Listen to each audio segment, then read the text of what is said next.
From the Center for the Study and Teaching of Writing at The Ohio State University, this is Writers Talk. I'm Doug Dangler.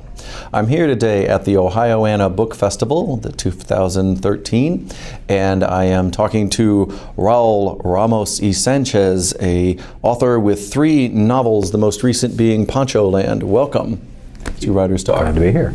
So tell me about Poncho Land, which is described as a not-too-distant future novel about Latino insurgents waging a bitter civil war. Well, it's part of a trilogy, and Poncho Land is made as a standalone, but also you can read it as part of the trilogy. I call it the Class H trilogy because in these novels that focus on a Latino family caught up in bigger events in the world, the Hispanic population of the United States, through a series of unfortunate events, winds up in a state in which we are in an insurrection. I'll go into that in a little bit more, but the Class H group is a designation given to anyone who has at least one parent, a grandparent of Hispanic ancestry. Ultimately, these folks are rounded up much in the way that the Japanese were during the internment of World War II, creating quarantine zones, relocation camps, etc. This also fuels this insurgency, which takes place in a not too distant future. But the arc of the story over the 3 novels, the Class H trilogy, would span almost well into the 21st century, into the 2060s by the time the stories are done. So it's a multi-generational story. Okay. So what led you to think about, to write the novels? You had, I think you were talking about the, perhaps the influence of the Japanese internment during World War II, and that led you to think of recent political events as being similar to that in some way? Well, here's the thing. I mean, right now it's no secret that Hispanics and Latinos are discriminated against, and a lot of anti-immigrant dialogue and rhetoric. This is nothing new. I mean, in the history of the United States, every group that's come has always endured some form of prejudice and so forth. But there's one difference between Latino immigrants and every other immigrant group that's come before, and that's that the only immigrant group that could ever say, our ancestors once owned part of this land. That volatility between the animosity directed against these immigrants and the fact that they have an ancestral claim to parts of the United States territory changes the dynamic. And it becomes a situation much more like the Balkans, or much more like the Israelis and the Palestinians, or the Basques in Spain, or the Chechens in Russia.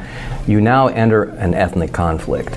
And so this series of books, the Class H trilogy, imagines this worst case scenario, a real cautionary tale of what could happen if we let extremists control the dialogue. And it's always the extremists, the people who feel they're justified, their acts and their deeds by their cause, that wind up creating and dividing the middle.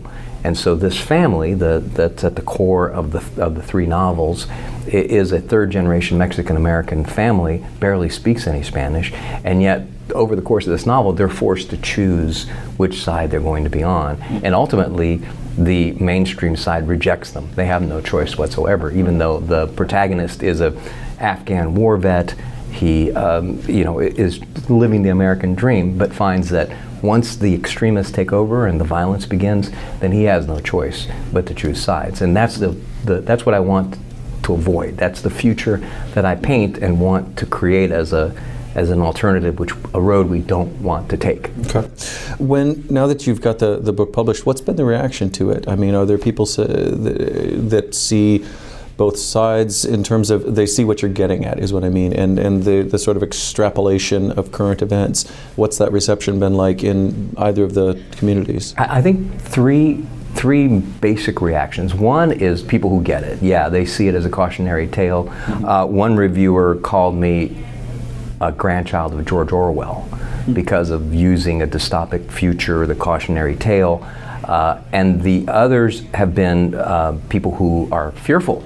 They're terrified by this thing and they don't want anything to do with it. And then the third reaction is from the extreme right, who see themselves in the crosshairs of this novel and say, they believe it's a manifesto. I've had some that actually believe it's along the lines of the Turner Diaries, which, as you may know, is a very extremist book that actually advocates for a right-wing extremist revolution in the country. And that's the last thing in the world I would ever want, but because of the mentality of so many of those people, they actually see the book in that context. So it's been a very broad reaction, but mostly in those three categories. Okay. Now, I mean, I must have to assume that at some point writing the book, you started thinking, or probably right at the beginning, this is going to be, I'm going to have really uncontrolled reactions to it, like you're describing. And that may be something new, because you've got a career in advertising, right, where you founded an ad agency with offices in Ohio and California, where now you're entering into something where you're going to get a reaction probably quite different from being an advertiser, where you're generally working for the client and saying, what's that been like dealing with it when you get that kind of really powerful and possibly negative reaction? I wanted, the sad fact of it is that to get attention to anything, if it bleeds, it leads. That's the news motto, the news editor's motto. So I put blood on the streets in a work of fiction, hoping to avoid that in reality. But had it been a scholarly or an academic treatise, I doubt it would have gotten the attention or the reaction that it has. So using my advertising background and knowing that a powerful message is the most important, powerful way of getting things out, I chose a deliberately provocative format and the thriller genre because I felt like that would help reach a broader audience, again, than if I had written something that was more literary or something that was drier and more academic. Okay. Tell me about the switch from being in advertising and maybe writing shorter pieces for advertising to writing a longer piece like this. What did it do to your writing style, to the way that you create stories? It's fundamentally different, absolutely is. I was essentially use the writer's craft that I had developed in advertising and being spare and being powerful and lean, and then brought that into the novel form. But that is an entirely different discipline, and I could probably go on for quite a bit about that. But yes, it is quite a different experience. Well, I'm curious about one focus area. Did you plot these out over the arc of 3, or are you discovering it as you go along, or what's your writing process? Well, the gem, or the kernel of the idea for the stories actually started while I was working on a public television film that was very academic and looked at the subject of historical comparisons between political and racial landscapes of Latin America and the United States. And that's a very fascinating topic to me personally, but I didn't think that it would have great appeal the way it was originally. But while we were waiting to get funding for the film, I began working on the novel. And the novel took a whole different form than what the film did. So the basis of a lot of the stuff that I used in the story was research that I had gotten in with a team of scholars, like Henry Louis Gates Jr. was among them, Richard Slata, a Latino a Latin American history expert from University of North Carolina, and other scholars informed a lot of what I had done. Okay. But I took their work, I took their input and sort of channeled it into this much more mainstream type of an approach. So that was really the germ. When I started, I actually started with the last scene of the last novel.